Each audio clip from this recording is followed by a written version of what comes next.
Welcome to Executive Insights. I'm Nasheen Liu, partner with the IT Media Group, a CIO-centric media company. My guest today is Tania Ferreira. Tania is a fierce advocate for diversity, equity, and inclusion, and she has produced some of the most impactful events for women in technology and industries around the globe. Today, we explore the topic of embracing change. Stay tuned. Hi, Tania. It's so lovely to see you. Welcome back to the program. Hi, Nasheen. So good to see you and so great to be back. Thank you. Well, I'm so thrilled to have you join me on this special The Next Generation of Leaders edition. And when I think about some of the great leaders and aspiring leaders that I've met, there seems to be a common thread, and that is their ability to navigate, embrace, and drive change. And speaking of change, you're certainly no stranger for change. Ever since a very young age, having moved countries, having to adapt to new cultures, and making career direction changes. So looking back at your journey, what were some of the pivotal moments that have led you to where you are today? So for me, some of those pivotal moments were when I decided to really focus on myself and my development, to really understand who I was and who I wanted to be.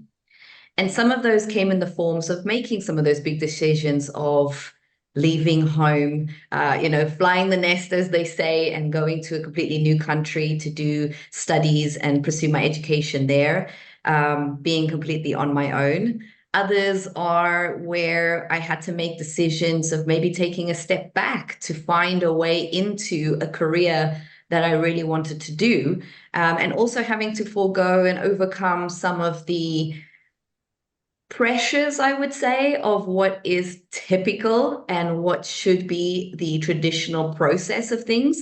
And when I talk about that is if you're doing your higher education, you take your master's afterwards, and it's normally in the area that you've already studied. However, making a decision to take a step back and really explore another area that I was interested in, aka events, and taking the time to really understand that before making a decision as to what I was going to do next. And some of those other pivotal points were even now, where I've decided to move on into another area, not completely leaving events per se and continuing to do that, but exploring a new area, which is coaching. So resigning from a previous role, doing my coaching certification. And again, it all comes back to wanting to change, wanting to do something different, but also having a real understanding of what I want to do next. What is my purpose? What am I looking for? And what's really meaningful to me? Well said, and I can certainly resonate with that. And, sometimes changes happen to us, and other times we are the catalyst for change. And when changes just happen to us, it can be disorienting. And for most people, it's challenging to accept change, let alone embrace it. I want to explore a little bit about that. So, how have you dealt with unexpected changes? Oh, the one that comes to mind, Nasheen, is back in 2015. I had, as I said, decided to pursue events, and I then decided to do my master's. I came over to the UK from Portugal after having worked there and have a joint honors. I finished my postgraduate degree in events and conference management with distinction, but when I went into the workspace, I was really struggling to find an opportunity. And it was incredibly frustrating because I was told that my experience outside of the UK was not recognized and that I had taken time out of work, which was to further my education. And so I needed to start from the very bottom. And that was very difficult to really even process and swallow, to be completely honest. I thought, well, I finished a master's. I've got all of this experience under my belt. It might not be specifically B2B where I was trying to get into, but it was B2C. It was still events. I still had, lots of different case studies and examples to show, but it wasn't meant to be. What happened was I actually found a sales day and training day that ultimately was going to put us in front of potential employers. So I decided to just give it a go.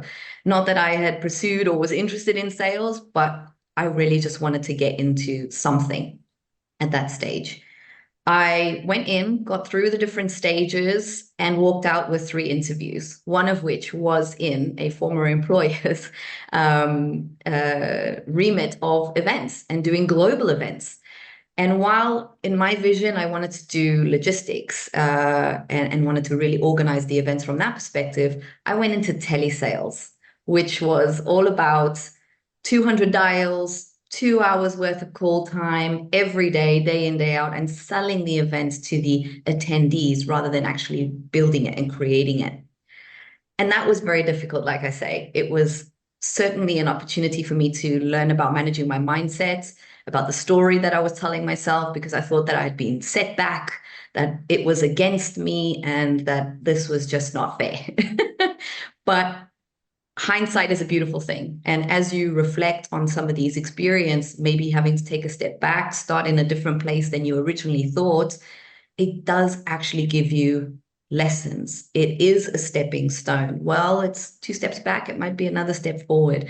And it was where I began my career and found my place in conference production, not logistics, after learning more about the business. It helped me become a better producer, and it's helped me pave the way to where I am now and the experience that I have now. So it's all about learning, it's about embracing, and sometimes taking a chance even when it feels difficult to do so.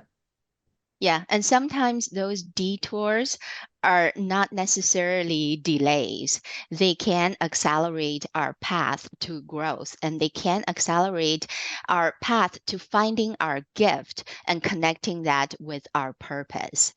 And the flip side of change is also sometimes we want to make change happen. We want to be the catalyst for change, but it's not as easy as it sounds because there's still that level of risk. There's still that uncertainty of what if something doesn't go as planned. And I think many people can resonate with that. It's not because they don't want to change, it's that fear for the uncertainty. And what are some strategies that may have worked well for you and you'd like to share with our listeners? There's always this fear of trying something new. It's the unknown. We get comfortable, but if we think about it realistically, we've always been trying new things, whether it's a sport, whether it's in your career, whether it's new food.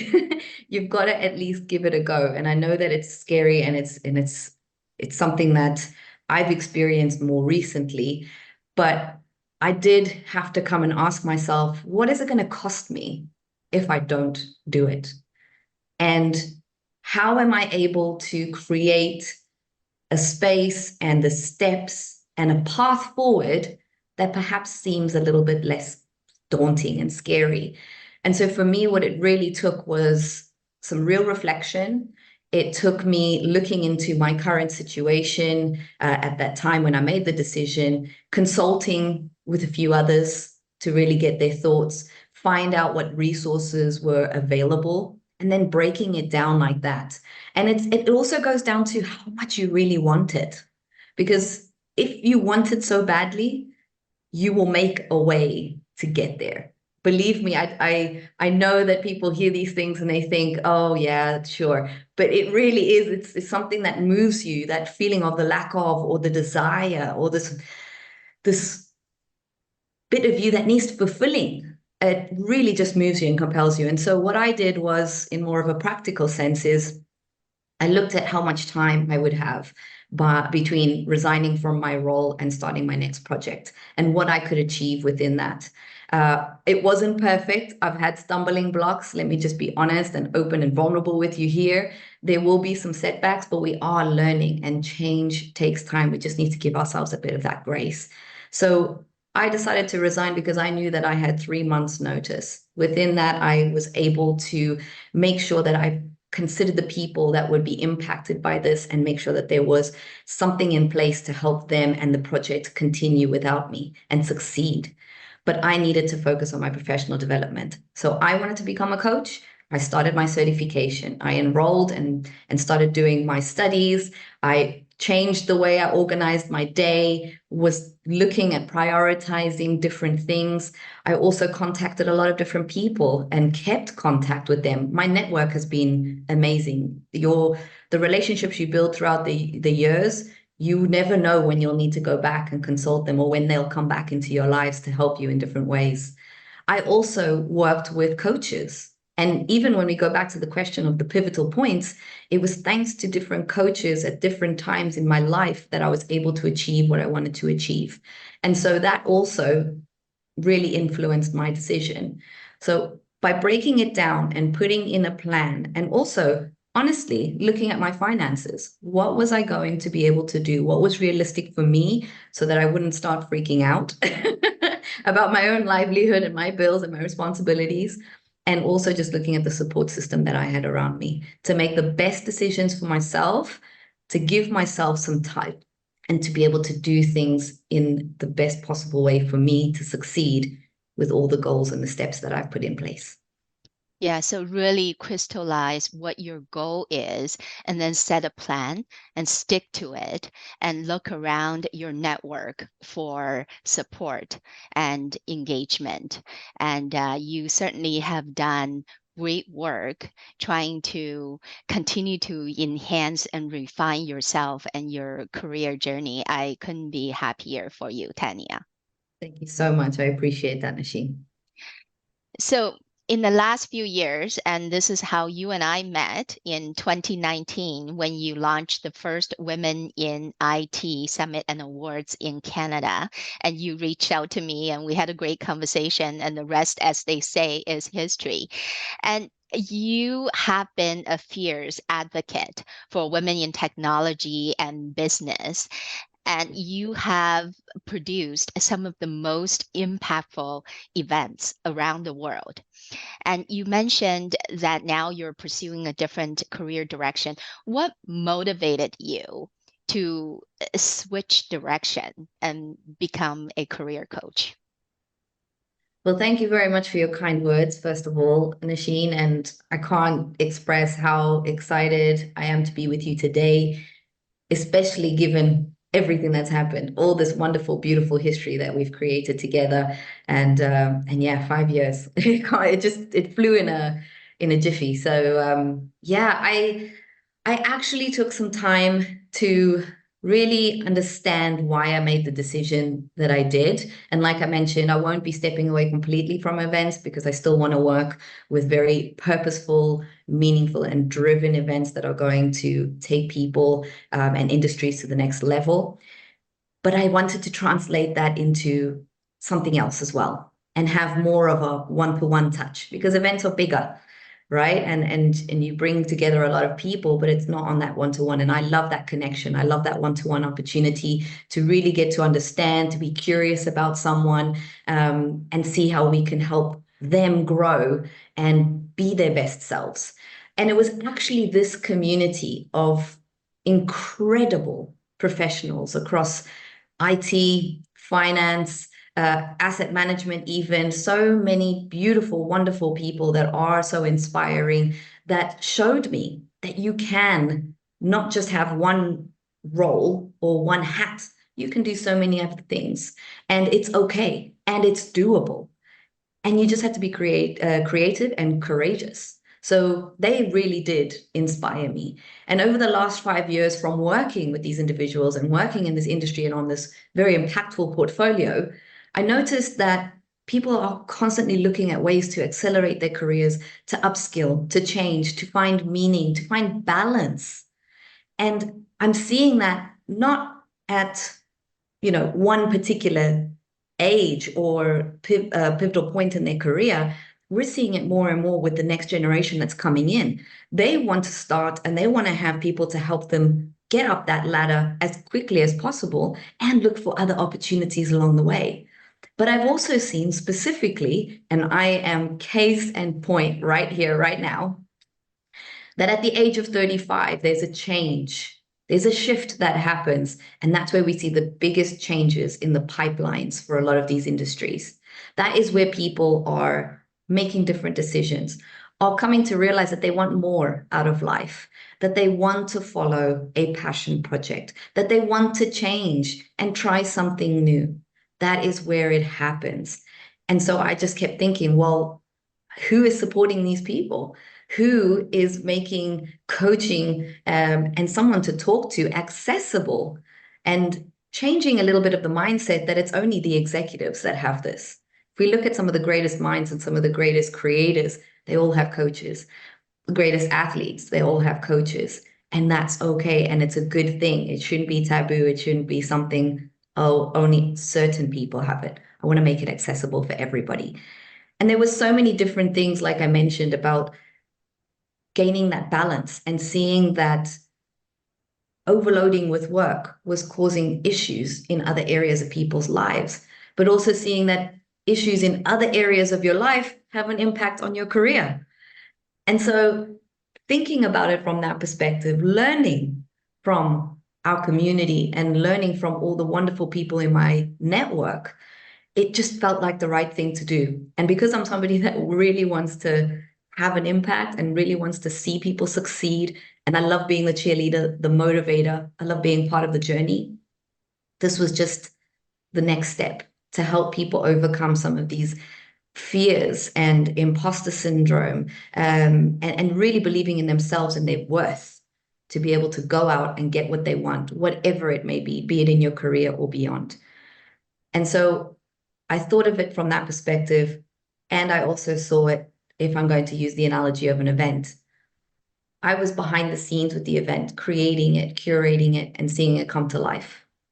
I see this coaching journey as working with someone in the background and then seeing them from in front of the stage, seeing them on the stage, excel, have their voice heard, see the spotlight on them, and be there cheering and seeing them succeed. So that's the vision, that's the mission. I'm really excited. So well said. And I think you're absolutely right. The priorities of our workforce is changing. The priorities for the newer generations are changing. And survey upon survey reveals that having meaningful work, having purposeful work is so important. So it's no longer just about money. It's no longer just about, having flexibility, although those factors are important. But if you don't feel empowered, if you don't feel you're truly making an impact, and that is a major factor that's lacking. I am so happy for you and for all your accomplishments. And I know that you will make for a heck of a great career coach. And for anyone who may be struggling, trying to find the directions for their career and trying to figure out what's the natural step to take, please do talk to Tania, because I know she'll be great and she'll be very helpful. So you are wise beyond your age of 35, and I've told you that before. But if you had an opportunity to talk to your younger self and give your younger self just one piece of advice, what would it be? So I would tell my younger self, don't overwhelm yourself with too many new things at one time. Lessons learned, and I want to share this bit of wisdom with my younger self, but with everyone, to do a few things, but to do them well and really focus your time, your energy, put your priorities in place so that you can do this without overwhelming yourself. And also, it's so important to get people on the journey with you. You don't have to do it alone. Very well said. Well, Tania, it's been a great conversation as usual, and I thank you for putting the work and really thought through a lot of the key points. And it's a very valuable session and certainly great content for our audience. I really appreciate your time. Thank you so much, Nasheen. Thank you for the opportunity. A special thank you to obviously the IT Media Group for creating this platform to help all these wonderful professionals. A big shout out to my community and to all my coaches that have helped me along the way. I'm so looking forward to what the future holds for all of us and for all of us to achieve our best selves. I'll see you soon. You've been watching another episode of Executive Insights, a special The Next Generation of Leaders edition. I'm Nasheen Liu from the IT Media Group. Thanks for tuning in. If you enjoyed this episode, please check out other content on our YouTube channel, including CIO Roundtable Conversations, Leadership in Tech Summits, and executive interviews. Don't forget to subscribe.